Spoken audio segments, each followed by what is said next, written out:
오늘 제목을 진정한 능력이라고 그렇게 잡았습니다. 여러분, 능력이라는 말이 무슨 말일까요? 능력. 무엇인가 할 수 있는 힘을 말하는 것이죠. 그러다 보니까 사실은 어느 한 가지에만 국한되지 않습니다.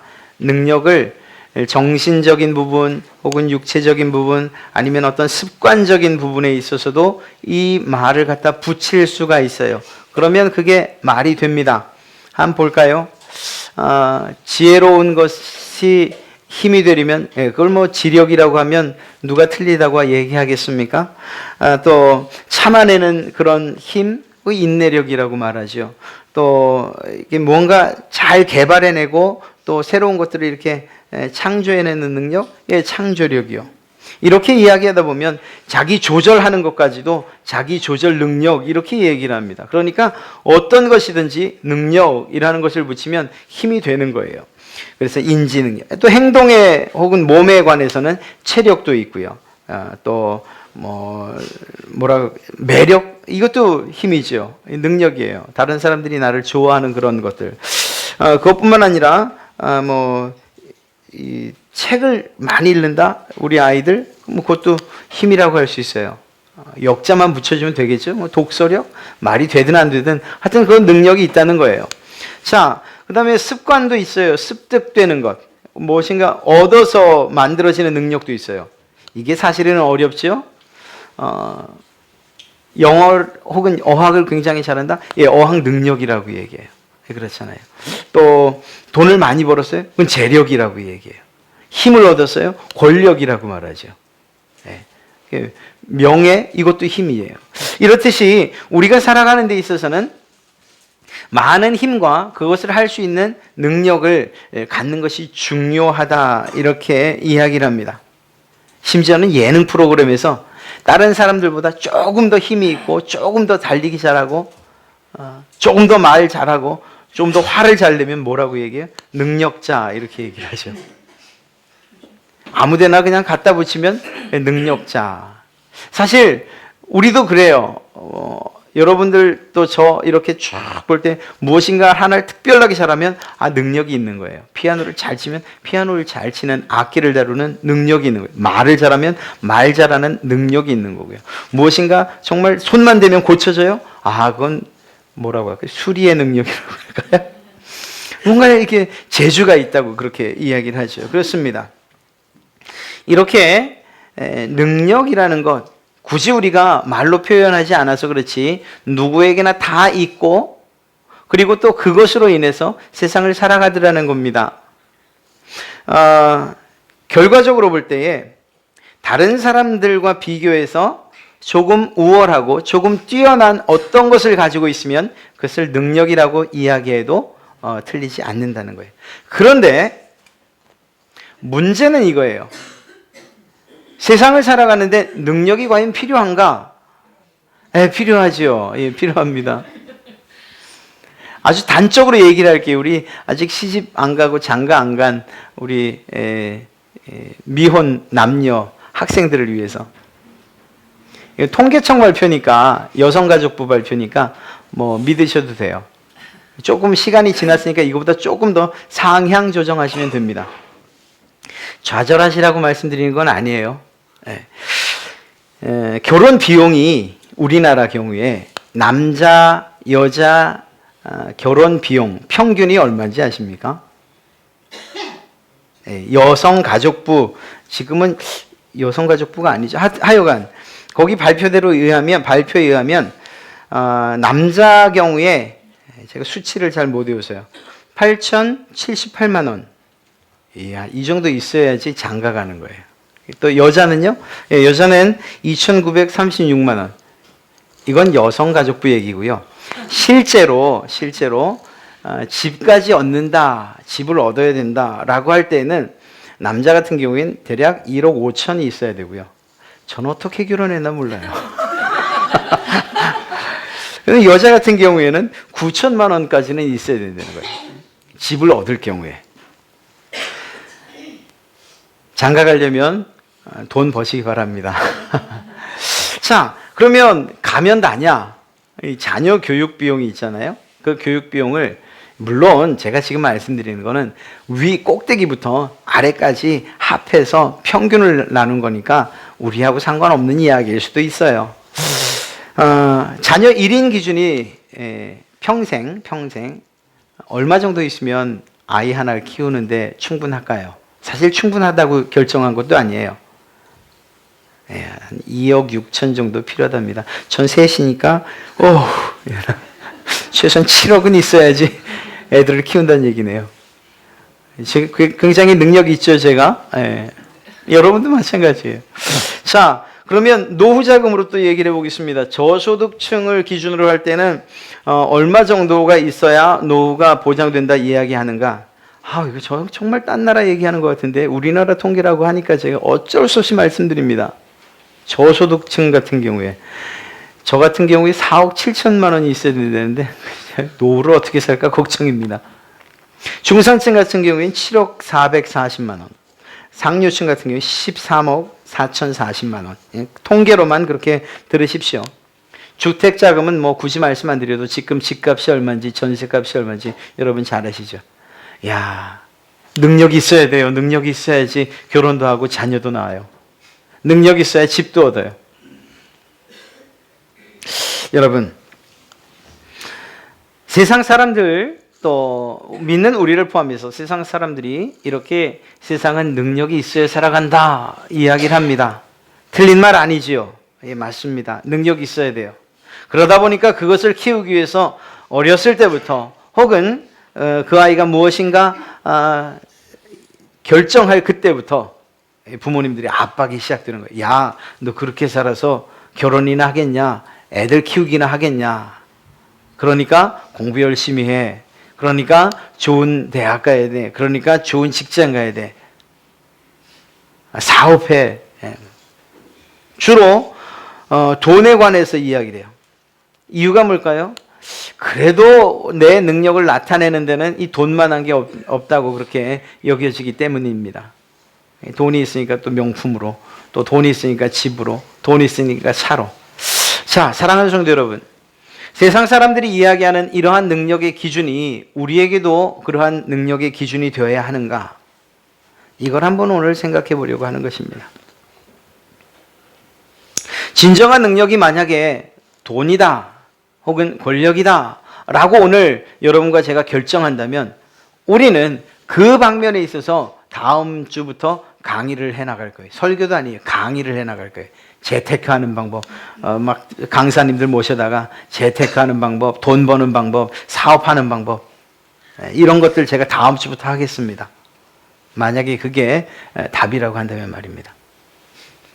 오늘 여러분들과 함께 읽었던 출애굽기의 배경을 좀 볼 필요가 있습니다. 이스라엘 백성들이 애굽에서 나왔습니다. 대략 몇 명 나왔다고 이야기를 하는가 하면 남자만 60만 명입니다. 여기서 남자라고 이야기한다면 보통 20세 이상을 이야기하죠. 그렇게 보면 그 남자 하나의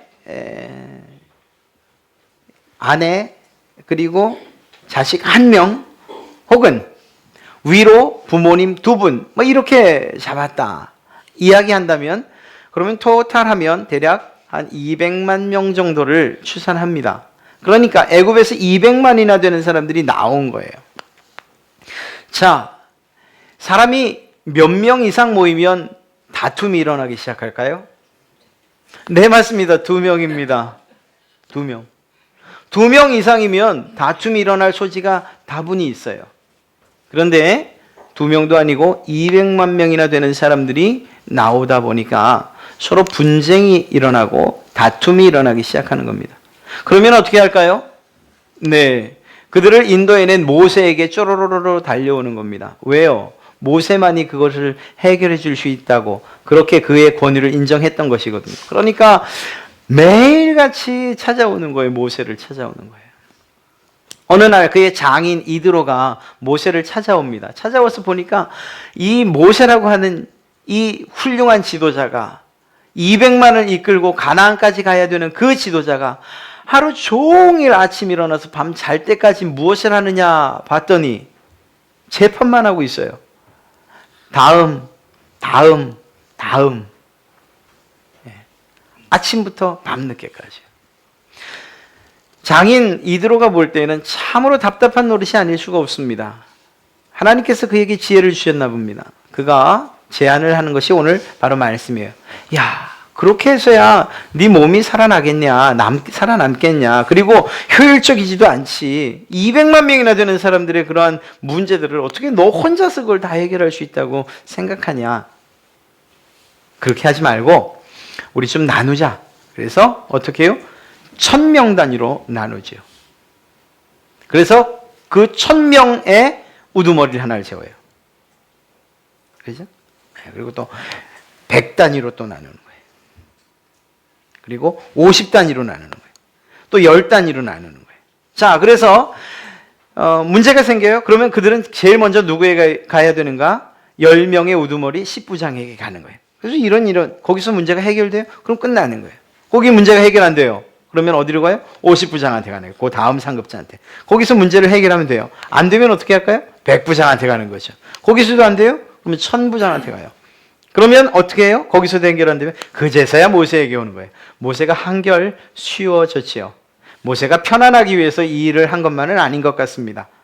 오히려 이러한 조직을 통해서 출애굽한 이스라엘이 오히려 효율적으로 그들의 문제를 해결하는 방법을 이들을 통해 하나님이 해결해 주신 것이라고 저는 생각을 합니다. 자, 이 방법을 제안했어요. 모세가 마다할까요? 마다할 이유가 없지요. 이 얼마나 좋은 방법입니까? 그래서 그렇게 하기로 합니다. 자, 문제가 생깁니다. 무엇일까요? 그렇게 하기로 했어요. 1000부장, 그 다음에 100부장, 50부장, 10부장, 이렇게 지휘, 관리들을 뽑기로 했어요. 뭐가 문제일까요, 그 다음에? 그렇지요. 누구를 뽑느냐가 문제인 거예요. 누구를 뽑느냐. 어디 가나 인사가 문제입니다. 인사가. 우리나라도 참 하기 죄송스러운 이야기지만 참으로 그 인사에 있어서 정말 공명정대하지 못해서 생기는 문제들이 얼마나 역사적으로 많아왔는지 뭐 조선시대 얘기할 거 없죠. 지금은 더 말할 것도 없고요. 자, 그때도 마찬가지입니다. 모세가 가장 신경을 쓸 수밖에 없었던 게 무엇이냐? 바로 누구를 뽑냐 하는 거예요. 모세의 친인척들 갖다 쭉 세울까요? 그럴 수도 없는 노릇이죠. 자, 모세에게는 분명한 기준이 필요했던 것입니다. 1000부장으로서, 100부장으로서, 50부장으로서, 10부장으로서 하나님께서 맡겨주신, 하나님의 백성들을 잘 다스리고 잘 재판할 수 있는 그런 사람들이 필요했던 것입니다. 자, 여러분들이나 제가 모세라고 했다면 어떤 사람들을 뽑겠습니까? 어떤 사람들을 그 자리에 앉히겠습니까? 저는 먼저 사람 인품을 보겠습니다. 먼저 좀 온화했으면 좋겠어요. 이건 제 기준입니다. 이걸 오늘 성경의 기준으로 생각하시면 안 돼요. 지금 이렇게 눈 뜨고 계시다가 좀 있다가 성경 얘기하는데 주무시면 목사님이 착한 사람 지도자를 뽑으라 그랬지. 그거 아니에요. 잘 들으십시오. 이건 제 의견이에요. 저 같으면 마음이 좀 온화한 사람을 뽑겠어요. 재판관이 막 성질이 날카로워가지고 너 이렇게 해서는 안 되잖아요. 그러니까 좀 온유한 사람. 그러면서 리더십도 좀 있었으면 좋겠어요. 1000명을 이끌려면 리더십이 좀 있어야죠. 리더십도 좀 있었으면 좋겠어요. 또 정확한 판단력도 좀 있었으면 참 좋겠어요. 그래서 뭐가 옳은지 뭐가 그른지. 그 안에 정의로움도 좀 있고, 그리고 키 큰 사람, 우락부락한 사람이 와도 그래도 거기에 당연히 부여받은 권위로서 이렇게 대항할 수 있는 용기도 가졌으면 참 좋겠고요. 지식도 좀 있었으면 좋겠고요. 할 수 있으면 고등교육을 받았으면 좋겠고요. 할 수 있으면 어학도 좀 했으면 좋겠고요. 할 수 있으면 손에 재주도 좀 있었으면 좋겠고요. 제가 너무 많은 걸 요구하나요? 자, 어찌됐거나 이렇게 능력이 좀 있으면 좋겠다는 겁니다. 능력이. 그래서 오늘 성경을 보니까 저랑 생각이 거의 비슷해요. 이 부분까지는요. 21절 말씀을 보면 너는 또 온 백성 가운데서 능력 있는 사람들, 능력 있는 사람들을 뽑으라고 이야기하셨어요. 그래서 저는 제가 이야기한 대로 리더십, 정확한 판단력, 정의로움, 용기, 지식, 그리고 그다음에 그 학력, 뭐 재력, 뭐 이런 것들이 좀 있는 사람들, 그런 사람들을 뽑는 줄 알았습니다. 그런데 오늘 말씀에서 보니 하나님께서 말씀하시는 능력의 기준이 저나 여러분의 능력의 기준과 완전히 다른 것을 보게 된다는 거예요. 다시 한번 읽어보겠습니다. 21절 우리 함께 읽어볼까요? 시작. 너는 또 온 백성 가운데서 능력 있는 사람들 곧 하나님을 두려워하며 진실하며 불의한 이익을 미워하는 자를 살펴서 백성 위에 세워 천부장과 백부장과 50부장과 10부장을 삼아. 아멘. 여러분, 하나님께서 말씀하시는 능력의 조건들이 여기에 나와 있습니다. 어학 능력을 이야기하시던가요? 재력을 말씀하시던가요? 명예에 대해서 말씀하시던가요? 아닙니다. 세 가지입니다. 첫째는 하나님을 두려워하는 사람, 진실한 사람, 불의한 이익을 미워하는 사람, 이런 사람이 능력자다 말씀하신 것입니다. 결론 삼아 말씀드린다면 여러분들이 하나님 안에서 정말 그 하나님의 의와 그리고 그 하나님의 나라를 선포하며 사는 하나님의 백성들이십니까? 하나님의 자녀들이십니까? 그런 그리스도인으로서 세상을 능력 있게 살아가고 싶으십니까? 그렇다면 우리가 기도해야 할 그 제목, 우리에게 주십시오, 하나님에게 주십시오 해야 될 능력이 무엇이냐? 바로 이 세 가지라는 것입니다. 하나님을 두려워하지 않게, 하나님을 두려워하는 그런 능력을 주십시오. 진실에 관한 능력을 주십시오. 불의한 이익을 미워하는 능력을 주십시오. 이것이 우리의 기도의 제목이 되어야 된다는 것입니다. 사랑하는 성도 여러분, 하나님을 두려워하는 것, 그것을 능력이라고 말하고 있습니다. 여러분이 누군가를 두려워하는 것, 그것을 능력이라고 말합니다. 맞습니까? 제가 제 친구들 가운데 누군가가 너무 두려워요. 얘는 어렸을 때부터 저희 천적이었어요. 그를 두려워해요. 누가 능력자입니까? 세상 사람들이 볼 땐 제 친구가 능력자지요. 아닙니까? 맞지요. 저는 좀 비굴하죠. 약하죠. 제가 그를 두려워해요. 그런데 이 사람이 능력자라고, 제 친구가 능력자라고 세상은 말합니다. 예, 맞아요. 그런데 하나님 안으로 들어와서 하나님에 대해서 두려워하는 사람들, 그 사람들에 대해서는 하나님이 그렇게 말하지 않습니다. 너 나를 두려워하냐? 야, 참, 내가 네 아버지인데, 너를 이끌어낼 왕인데 왜 두려워하냐? 이렇게 말씀하실지도 모르지만 그러나 성경은 그렇게 말하지 않아요. 오히려 하나님을 두려워하는 사람, 그 사람을 능력자라고 이야기하고 있다는 것입니다. 세상에 얼마나 이 호기를 부리는 사람들이 많아요. 하나님 있으면 나와보라 그래. 내 눈으로 보여주면 내가 하나님 믿을게. 어찌 보면 그러한 혹이 있는 행동들이 능력처럼 보일지 몰라요. 야, 너 대단한데? 아니요, 대단한 거 하나도 아니에요. 그 사람들은 정말 뭔가를 모르는 거예요. 참된 능력이 무엇인지 모르는 거예요. 세상 사람들은 우리의 몸에, 그리고 또 우리가 살아가면서 살아가기 위한 어떤 것들을 능력이라고 말하지만 하나님은 그렇게 말씀하지 않으세요. 나를 두려워하는 것, 나 하나님을 두려워하는 것, 그것이 참된 능력이다, 이렇게 이야기하고 계신 것입니다.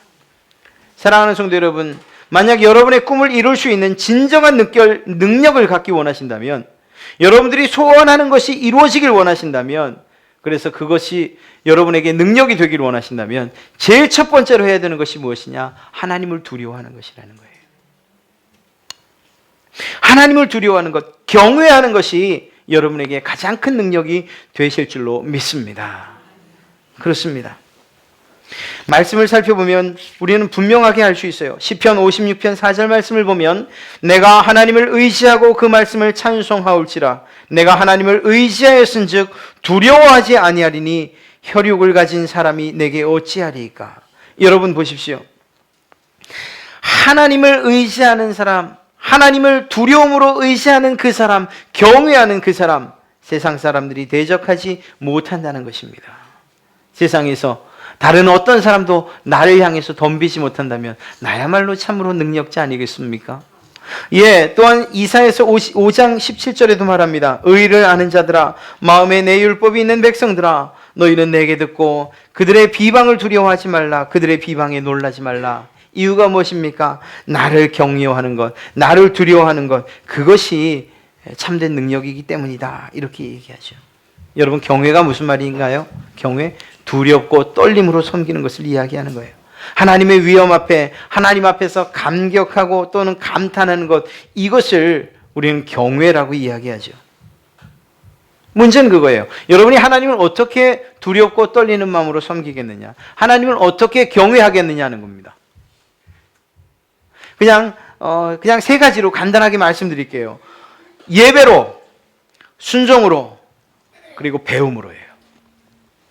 예배를 통해서 하나님을 경외하는 것이라는 겁니다. 하나님을 인정하는 사람들만 예배할 수 있는 것이기 때문이에요. 하나님을 두려워할 줄 아는 사람들만 진정한 예배를 할 수 있기 때문이죠. 지금 이 시간에도 수없이 많은 사람들이 예배하고 있죠. 그러나 그 사람들의 예배가 모두 다 하나님을 기쁘게 해드리는 그런 예배라고는 말할 수 없어요. 그 사람들 가운데는 하나님이 도대체 있기나 있어? 하나님이 나 하나님 절대 안 두려워 라고 하면서도 이 자리에 나와 있는 사람이 있을 수 있기 때문이죠. 그러나 그렇지 않습니다. 이 시간 이 자리에서 예배하는 사랑하는 갈릴리 교회 성도 여러분, 여러분 마음 가운데 하나님을 두려워하는 마음으로 지금 이 자리에 나와 계시기를 간절히 축원합니다. 하나님을 두려워하는 사람들만이 진정한 예배를 드릴 수 있는 것이거든요. 예배가 단지 형식, 사람들이 만들어 온 종교적인 의식, 이렇게 생각해서는 하나님 앞에 진정한 예배를 드릴 수도 없고 그 하나님을 두려워할 수도 없기 때문입니다. 또한 순종하는 것으로 하나님 앞에 우리의 그 두려움을, 하나님을 두려움으로 섬긴다는 사실을 보여드려야 하는 것입니다. 잠언 8장 13절에 여호와를 경외하는 것은 악을 미워하는 것이라. 여기서 나는 지혜를 말하죠. 지혜는 교만과 거만과 악한 행실과 패역한 입을 미워하느니라. 지혜의 근본 되신 하나님께서 악한 것을 미워한다고 말씀하시죠. 하나님 앞에 순종하는 것, 이것이야말로 하나님을 두려워하는 자들이 할 수 있다는 거예요. 물론 그 관계가 아주 정말 뗄래야 뗄 수 없는 돈독한, 그리고 또한 백성으로서, 자녀로서 그러한 관계일 때 순종할 수 있는 것이지요. 그러나 여러분 생각해 보십시오. 이 경외, 두려움은 어느 관계에서나 있어야 돼요. 있을 때 진정한 순종이 나와요. 이게 없어지면 참 문제가 생겨요.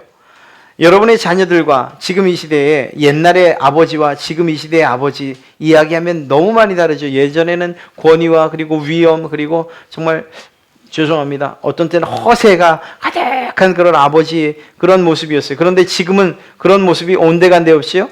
그래서 지금은 자녀들과 정말 뒹굴고 그냥 이야기하고 웃고 농담하고 하는 그런 아버지의 상으로 변해가 버렸어요.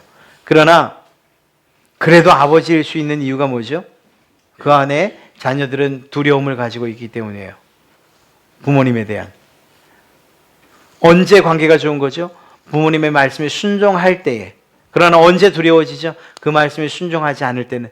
그때에는 내가 맞을 수 있다, 회초리를 맞을 수 있다, 아버지가 나를 그냥 두지 않는다는 그 두려움이 있을 때에 그 관계가 오히려 건강한 관계인 거예요. 하나님도 마찬가지입니다. 하나님이 여러분의 기도를 들으시나요? 들으시죠. 응답하시나요? 응답하시죠. 여러분의 친구라고도 이야기하죠. 예수 그리스도, 그분은 나의 친구입니다. 오늘도 찬양으로 우리가 고백했잖아요. 그러나 그것이 다가 아니라는 거예요. 하나님을 향한 경외감이 사라진 채 하나님은 내 친구야 이렇게 말해서는 그것만큼 외람된 일이 없는 거죠. 우리 안에 하나님을 향한 두려움이 있으면서 그 두려움으로 인해서 때로는 순종하고 때로는 복종하기도 하는 거예요. 그 가운데에서 완전한 관계가 맺어지는 것이죠. 예배와 순종 잊지 마시기 바랍니다. 또한 배움이에요. 신명기 17장 19절에 평생에 자기 옆에 두고 읽어 그의 하나님 여호와 경외하기를 배우며, 여호와 경외하기를 배우며, 배우는 것입니다. 가르치는 것이에요. 어떤 사람이 그 예배를 처음부터 잘 드릴 수 있겠단 말입니까? 물론 그럴 수도 있지만 말입니다. 예배는 가르치는 거예요. 배우는 거예요. 말씀을 통해 배우고, 때로는 부모님을 통해 배우고, 때로는 선생님을 통해 배우는 거예요. 하나님을 어떻게 경외해야 하는가? 하나님을 어떻게 두려워해야 하는가? 경험이 있는 부모님이 자녀에게 얘기하는 거예요. 엄마 아빠가 이렇게 정말 하나님 무서운 줄 모르고 살았을 때 이런 일이 벌어졌었어. 너희는 그러지 마라. 예, 교육을 통해서요. 선생님들이 혹은 간증을 통해서, 말씀을 통해서 배우고 가르치는 거예요. 여러분, 하나님을 경외하시는 여러분 되시길 바랍니다. 하나님을 두려워하시는 여러분 되시길 바랍니다. 무엇으로요? 예배를 통해서, 순종을 통해서, 배움을 통해서 말입니다. 그때 여러분들이 능력자라고 불려질 수 있는 거예요. 또 한 가지는 진실한 거예요. 진실. 사실 이 시대에 진실을 이야기하기 참 힘들죠. 껄끄러워요. 속이지 않고 살아갈 수 없는 세상처럼 여겨지기 때문입니다. 위나 아래나 상관없어요. 그저 내 이익 하나라면, 그러면 다른 사람들이 어떻게 되는지 그건 중요하지 않아요. 진실? 그거 꼭 말하지 않아도 돼요. 말하지 않아도 돼요.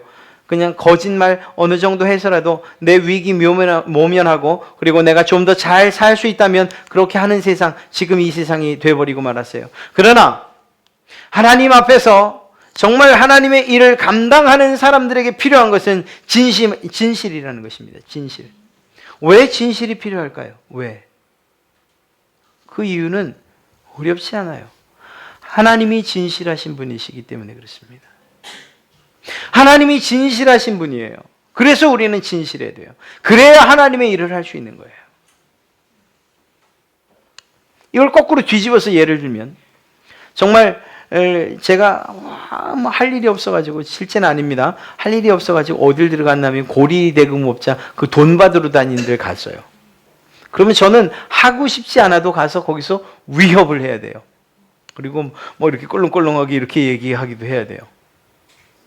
때로는 거짓말과 폭언을 하기도 해야 돼요. 왜죠? 나는 그렇게 하고 싶지 않아요. 그런데 내가 그런 직장에 갔기 때문에 내 상사가 그렇게 말하라고 하니까 그렇게 하는 거예요. 반대로 이야기해 봅시다. 하나님 앞에, 진실하신 하나님 앞에 우리가 나왔고, 그 하나님께서 넌 내 아들이야, 넌 내 딸이야, 넌 내 백성이야 라고 이야기하셨습니다. 그러면 이 말은 무엇을 말하는 거죠? 너도 나처럼 진실해야 돼 라고 말하는 거예요. 세상은 우리에게 진실하면 너 못 살아가. 세상에서 어떻게 진실해 갖고 살아가냐. 때로는 거짓, 속이기도 하고, 때로는 거짓말도 해야지. 세상은 진실한 사람 바보라고 얘기해. 순진해선 살아갈 수 없어. 이렇게 말합니다. 여러분 그런 얘기 많이 듣지 않아요? TV에서도. 네. 그러나 그렇지 않아요.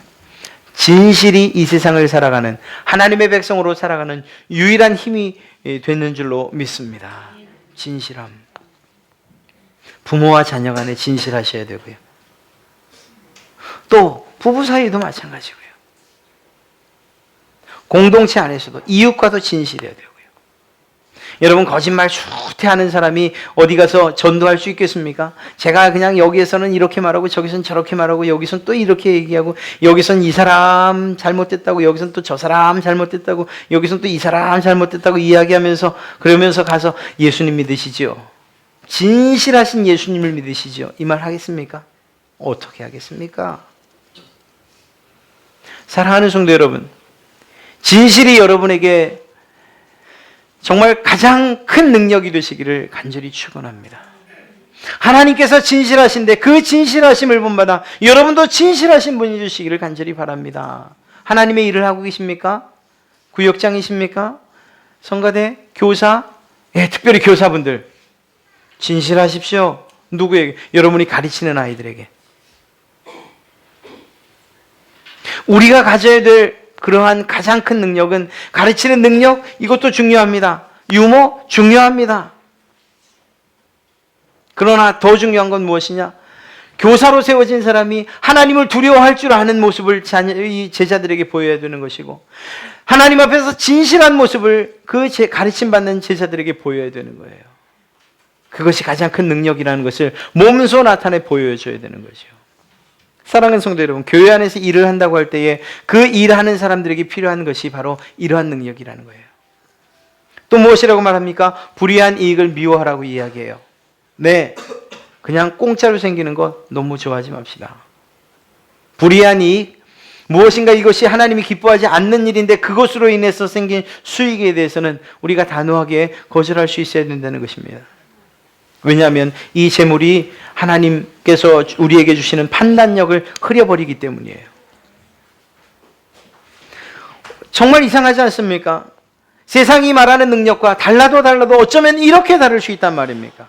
하나님의 일을 하는 사람들, 정말 하나님께서 사용하시는 사람들, 하나님이 이제 너를 들어 사용하마라고 하는 이러한 일꾼들에게 원하시는 그러한 능력이 바로 이것이라는 거예요. 하나님을 두려워하는 것, 진실한 것, 불의한 이익을 미워하는 것. 착각하면 교회가 너무 쉽게 무너져 버립니다. 사랑하는 성도 여러분, 제가 왜 이 말씀을 드리겠어요? 저나 여러분이나 다 우리 갈릴리 교회 안에서, 좀 넓게는 하나님께서 세우신 큰 교회 안에서 일하고 있는 사람들이잖아요. 어떤 사람들은 천부장의 역할을 할 수도 있고, 어떤 사람은 백부장의 역할을 하는 거예요. 또 어떤 사람은 십부장의 역할을 하고요. 여러분 다 그러한 일들을 맡으신 분들이라는 것입니다. 그렇다면 여러분에게 하나님이 요구하시는 능력이 있다는 거예요. 너 능력 있냐? 하나님이 점검하시겠다는 거예요. 교사? 너 능력 있냐? 이렇게 말씀하시는 거예요.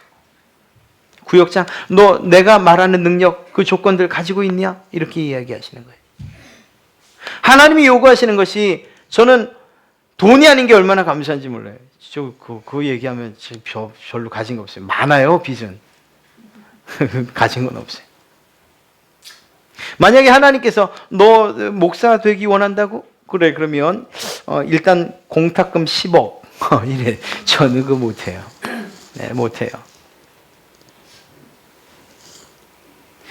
많은 목회자들, 저에게 하는 이야기라고 들으십시오. 착각하는 게 하나 있어요.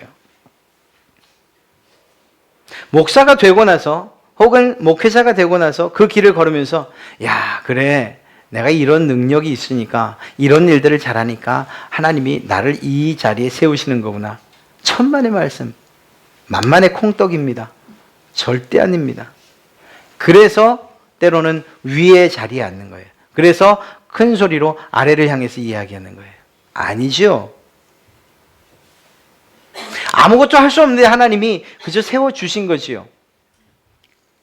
너무 감사한 거는 그래도 능력을 갖출 수 있게끔, 이러한 능력들을 갖출 수 있게끔 그 길을 준비해 주셨다는 것, 이것에 대해서는 너무 감사한 일이에요. 사랑하는 성도 여러분, 세상이 말하는 능력이 교회 안에서도 능력이 아닌 것을 여러분 마음속에 꼭 새기시기 바랍니다. 세상은 돈 있어야 된다고 말하지만 교회 아니에요. 그렇지 않아요. 세상은 정말 스펙이 있어야 된다고 말하지만 교회는 아니에요. 그렇지 않아요. 세상에는 어느 정도의 권력을 가지고 있고, 그것도 안 되면 권력 잡은 사람 뒤에 줄이라도 서야 된다고 말합니다. 그러나 교회는 그렇지 않아요. 교회에서 말하는 능력은 세상이 말하는 능력과 완전히 다르다는 것입니다. 교회에서 말하는, 하나님께서 말하는 능력은 나를 경외하는 것, 하나님을 경외하는 것, 진실한 것, 그리고 불의한 이익을 미워하는 것, 이것이 능력이라고 말씀하셔요. 그러니까 세상에서 혹시 좀 못 살아도, 좀 못생겼어도, 좀 작아도, 다른 사람들한테 좀 인정받지 못해도 이 자리에 나와서 너무 그것 때문에 걱정하지 마십시오. 오히려 세상 사람들이 말하는 능력, 그것 말고 하나님이 말씀하시는 그 능력에 더 집중하시기를 간절히 축원합니다. 하나님께서 여러분을 얼마나 사랑하시고 여러분을 얼마나 즐겁게 사용하시겠는가. 교회가 그런 곳이어야죠. 정말 그런 곳이어야죠. 세상에서 말하는 그러한 경쟁과 그러한 능력들, 그것들 때문에 그냥 이곳에서 치고 저곳에서 치는데 여기 와서조차도 너 헌금 얼마 하냐 이러면, 그러면 교회 아니죠. 교회 안에 들어와서도 세상에서 매겨졌던 서열들이 그대로 매겨진다면 그러면 교회 아니죠. 그러면 그땐 이렇게 말씀하세요. 아니 당신이 밖에서 사장이지 안에서도 사장이야? 이렇게 얘기하세요. 제가 봐드릴게요. 제가 그 종업원 편 들어드릴게요. 사랑하는 성도 여러분, 하나님께서 그것을 허락하셨다면 우리는 그렇게 해야 돼요. 그러나 허락하지 않으셨어요. 저 문을 통해서 교회 안으로 들어올 때에 세상이 말하는 능력들을 다 내려놓고 하나님께서 말씀하시는 능력들을, 그것들을 가지고 이 안으로 들어오게끔 명령하셨어요. 무엇이라고요? 하나님을 경외하는 것, 두려움으로 섬기는 것. 무엇이라고요? 하나님 앞에 진실하고 사람들 앞에 진실한 것. 또 무엇이라고요? 불의한 이익을 미워하는 것. 이것이 여러분 안에 있다면 여러분이야말로 그 누구도 정말 따라올 수 없는 최고의 능력자인 줄로 믿습니다. 세상의 기준에 못 미친다고 낙심할 이유가 없는 게 여기 있어요. 또 세상의 능력, 그것을 많이 가졌다고 해서 이곳에서 자랑할 이유도 없는 이유가 바로 그거예요. 하나님 안에서 하나님께서 주신 능력으로 하나님의 일을 열심을 다해 성공하시고 또한 성취하시는 그러한 여러분 되시길 간절히 축원합니다. 말씀 맺겠습니다. 하나님께서 여러분을 일꾼 삼으시기 원합니다. 어떤 방면에서든지. 이 교회 안에서만 얘기하는 거 아니에요. 이미 여러분을 일꾼 삼으셨어요. 우두머리로 세우셨어요. 가정에 부모로 세우셨고요. 때로는 직장에서 상사로 세우셨고요. 교회 안에서 구역장으로, 때로는 임원으로 다 세우셨어요. 가만 생각해 보면 내가 하나님의 일꾼 아닌 곳이 없어요. 여러분 다 하나님의 일꾼이에요. 그렇다면 우리가 소원해야 되는 것, 우리가 정말 목숨 걸고 기도해야 되는 것이 무엇입니까? 하나님, 나 능력이 필요해요. 이 기도 분명히 하셔야 돼요. 만약에 그것조차 안 하면 여러분들에게 주어진 책임에 대한 직무유기예요. 능력도 없이 그 일을 한다니. 그럼 아랫 사람들이 무시해요. 엄마가 요즘에 덧셈 뺄셈 못하고 수학 못하잖아요. 그러면 초등학생들이 엄마 이것도 몰라? 이렇게 얘기해요. 모름지기 일꾼, 하나님께 세우시는 지도자들은 능력이 있어야 돼요. 그 능력을 구해야 된다는 것입니다. 그런데 헛된 능력을 구하지 말자는 거예요. 하나님께서 기뻐하시는 것, 하나님께서 인정하시는 능력을 구하자는 것입니다. 그것이 무엇이라고요? 하나님을 경외하는 것, 하나님을 두려움으로 섬기는 것, 이러한 능력을 구하시길 간절히 축원합니다. 하나님 앞에서나 사람 앞에서 진실한 이러한 능력을 기도하시기를 간절히 축원합니다. 세상에서나 교회 안에서나 모든 사람들을 대할 때 그 안에서 불의한 이익을 미워하시는 이러한 능력을 구하시는 여러분 되시길 간절히 축원합니다. 그때 하나님께서 여러분을 10부장으로, 50부장으로, 100부장으로, 1000부장으로 하나님 나라의 일꾼으로 삼으실 줄로 믿습니다.